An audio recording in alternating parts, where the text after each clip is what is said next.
자, 안녕하세요. 설계하는 목수 문의 남겨주신 사항에 대한 답변 영상입니다.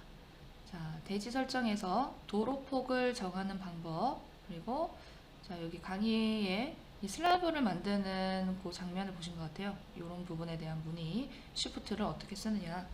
자, 그리고 플로팅 메뉴에 나오는 요 내용에 대해서도 문의를 해주셨는데요. 자, 일단은 자, 벽을 한번 그려보겠습니다. 이렇게 그려놨는데요.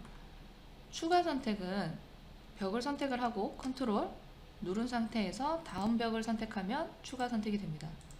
자, 그리고 쉬프트도 마찬가지로 꾹 누르고 있는 상태에서 추가 선택이 됩니다.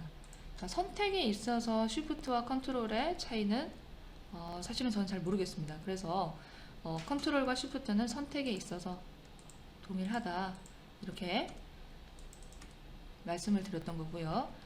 자, 그런데 슬라브 같은 이런 형태를 그릴 때 세 번째 점, 네 번째 점 찍을 때 쉬프트를 꾹 누르고 있으면 이건 선택에 대한 얘기가 아니죠. 보통 이제 쉬프트를 누른다는 거는 요 진행되던 요 방향을 홀드를 한다는 거죠. 고정이 된 상태에서 자, 참조점 여기를 이렇게 찍을 수가 있습니다. 그러면은 나라는 점에 기준점을 찍을 수가 있죠. 그리고 종료점은 클릭을 해도 되고, 이 점과 이 점이 직선으로 바로 이제 끝나는 점으로 연결이 된다면은 여길 굳이 클릭하지 않고도 우클릭해도 직선으로 이 드로잉은 종료가 됩니다. 쉬프트는 이런 얘기고요. 그리고 그러면은 이 팝업 메뉴에 나타나는 이 쉬프트 누를 때 나타나는 메뉴. 자, 예를 들어서 자, 벽을 이렇게 그려 나가고 있어요. 자, 여기에 오른쪽 상단에 이렇게 플로팅 메뉴가 나타나는데, 자, 이때 쉬프트를 누르게 되면은 자, 이렇게 이 플로팅 메뉴로 말씀하시는 거죠. 자, 보시면은 요 쉬프트는 홀딩이 된다 그랬어요. 이렇게 고정이 된 상태에서 직선의 끝점을 지정하십시오. 자, 예를 들어서 선택 항목이 눌러보겠습니다. 뭐 이걸 거의 쓴 적은 없는데 눌러보면은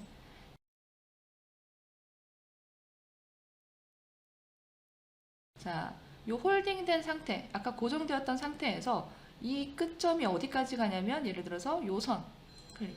그러면은 요게 이제 일종의 기준 종료점이 되는 겁니다. 드로잉을 할 때 예를 들어서 자, 45도, 시프트는 보통 45도 직교로 이렇게 들어가죠.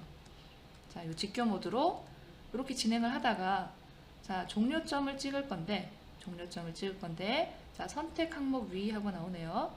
눌러서 요점, 이 점을 찍어 보겠습니다. 클릭. 그러면은 이 드로잉 하던 지금 벽이죠. 벽의 끝점이 내가 지정한 이 방향은 고정된 채로 끝점을 내가 지정한 요 선을 기준으로 끝점을 찍게 되는 거죠.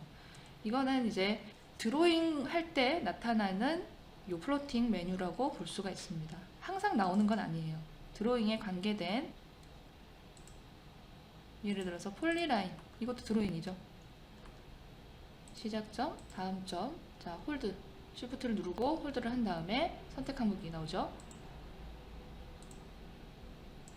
이런 식으로 드로잉이 관계된 메뉴에서 해당 쉬프트 눌렀을 때 플로팅 메뉴가 나타나는 것으로 보입니다. 자, 지형에서 우리가 도로를 설정을 할 수가 있죠. 도로를 추가할 수가 있습니다. 도로를 이 대지에 경로를 그려서 이렇게 추가를 하게 됩니다. 자, 그러면은 이 도로의 폭은 어디서 결정이 되냐면 자, 지형에서 바로 우클릭 속성 들어가 보겠습니다. 자, 지형 속성에 보면 기본 속성에 도로의 폭 여기 나옵니다. 3m 하고 나오네요. 자, 이거를 5m로 변경을 해보겠습니다. 5000mm죠. 그러니까 오케이. 그리고 지형에서 도로의 추가, 지형을 선택하고요. 경로를 그려줍니다. 이 폭이 기본 지형 속성에서 결정이 됩니다. 이 도로의 폭은 기본 값에서 설정을 해놓고 도로의 폭에서 설정을 해놓고 드로잉을 하는 순서를 추천드립니다. 이렇게 도로가 생성된 후에는 이 폭을 수정하기는 좀 애매합니다. 어렵습니다. 지금 현재로는 도로 폭을 수정하는 메뉴가 있는 게 아니라 도로에 프로파일을 수정하는 메뉴가 있기 때문에 도로 폭은 기본 설정에서 지정을 하시고 드로잉을 진행을 해주시기 바랍니다.